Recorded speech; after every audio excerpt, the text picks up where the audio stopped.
about that. With the White House accusing Israel of spreading falsehoods, the new revelations about Israel's own intelligence assessments mark the second time in 1 week tying Prime Minister Netanyahu to dishonest claims about Iran.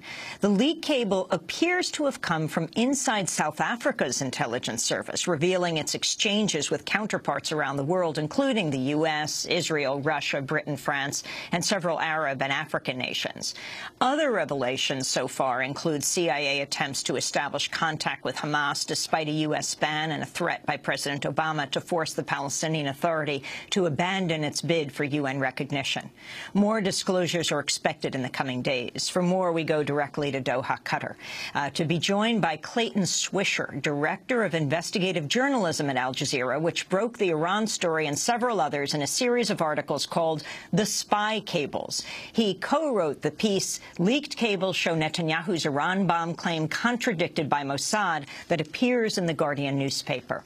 Welcome to Democracy Now! It's good to have you with us, Clayton Swisher.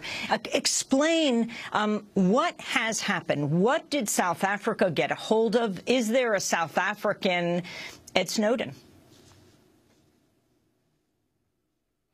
Well, I think after the Edward Snowden experience, someone would have to have their head checked to publicly fess up to being the source of such a leak, given all the travails that followed Edward Snowden after he essentially outed himself. This was a digital leak made to Al Jazeera, and one of the reasons people bring information to Al Jazeera in the past, as they did with the Palestine Papers and other projects, is because they know we'll take every step we can to protect and shield their identity. So the way that we got these files, this digital leak, is not up for discussion, but it is, I will gladly describe for you an unprecedented window into how espionage is conducted, not just in South Africa, but the broader continent. What we have obtained is perhaps best thought of as, if you looked at a discarded, bag of rubbish, you won't know what's inside it until you open it up. Similarly, in this, it's not rubbish. It's actually very useful information, but it's an absolute assortment of things that are seemingly unrelated, but nonetheless highly newsworthy. There's a high concentration of humdrum routine intelligence cables within the South African security services that we came into possession of. And in addition to that, correspondences from a variety of Western and foreign intelligence services asking the South Africans to take certain actions or trying to influence the South African intelligence services on a certain course of action.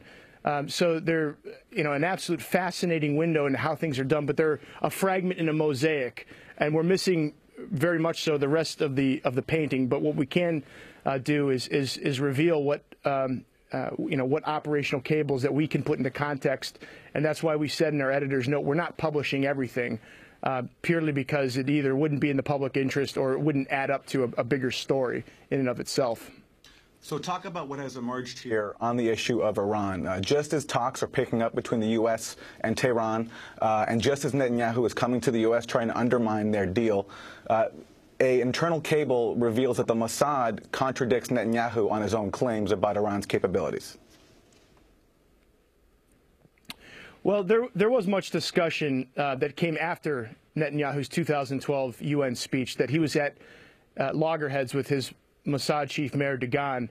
That was discussed, and in fact, Meir Dagan even publicly said that a war with Iran would be a bad idea. But what is just, I think, was breathtaking for the journalists who work on this is to see Mossad's classified documents, a top secret assessment no less, that is now available for the entire world to peruse and read at its own leisure. I mean, clearly, Netanyahu came and spoke before the entire world, presenting information that was in direct contradiction to the country's premier intelligence service. It begs a strong question: where did he get his information from? Was he taking talking points from the Washington Institute and AEI, or was he listening to his own intelligence services, who the government of Israel pays to look after this sort of material? So it makes it a question similar to what Americans experienced in the run-up to the Iraq War. Is this based on intelligence, or is this based on political fiction? And, I'm a journalist, true. I've lived here in Qatar for going on 8 years.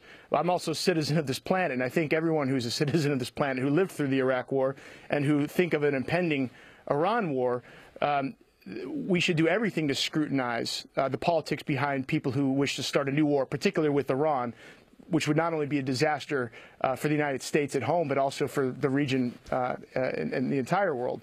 So as Netanyahu is going to come to the United States, I think there's every reason to have beyond a healthy skepticism of what he intends to say at his home audience, if you will, the U.S. Congress. In fact, I would say that knowing what we know now with this top secret Mossad cable, we should demand strict evidence of anything that he says before the American public, because it may in fact inform our elected officials to make a decision on whether or not to use military action to defy President Obama's diplomatic efforts, etc. Clayton Swisher, in addition to the former Mossad chief, Meir Dagan, who left office in December 2010, disagreeing with Netanyahu wanting to prepare a military attack on Iran, there are other leaders in the Israel security establishment who, you write, were riled by Netanyahu's rhetoric on the Iranian nuclear threat, accusing him of messianic political leadership, pushing for military action. Can you explain? Sure. I mean, it's long been the Israeli security military tradition where there's a class of people. They've referred to them as bitchonists, which are people that are in the security sector, but are also seen as having a rational, worldview, if you will, that want to establish some form of peace with their neighbors. Oftentimes, there's an excellent film called Gatekeepers, which I would recommend anyone watch, that interviews the last several directors of Shin Bet, their domestic intelligence service. And you find, actually, when the documentary interviewer sits with these Shin Bet directors, you find a much more pragmatic outlook and a much more realistic assessment of, for example, on the Palestinian issue, that the Israeli government can't continue killing Palestinians if it wants to have a permanent place in the neighborhood. Yet the security people are often trumped by the politicians, the loudmouths, who are perpetually campaigning. If you think it's bad in the U.S., it's a perpetual campaign in Israel. And as a result, you don't really get mature discussions, mature conversations in the public from their leaders. And it's a very real risk. And I would hazard to guess why Israel has not been able to make peace, because time and again they have proven to not have leaders who have been thinking in the long term, but politicians who are seeing which way the winds are blowing and how they can get through the next election. So unfortunately, in some instances, the only ones that have the real assessment on Israel's security happen to be people who live in classified worlds.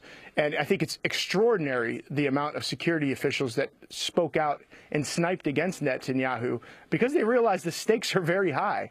They've seen the Iraq War experience where bad intelligence got mixed into politics and people sat on it and didn't speak up. And lo and behold, now Israel has ISIS on its borders.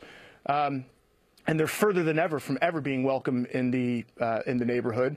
And it's looking back at the two-state solution is pie in the sky. So I think frankly, as a journalist, I'm skeptical of everyone. But in this case, it's remarkable to see Mossad at such variance with the prime minister. If only the United States had had that kind of disclosure ahead of the Iraq War between what the CIA was saying and what the Bush administration was saying, a war may have been averted.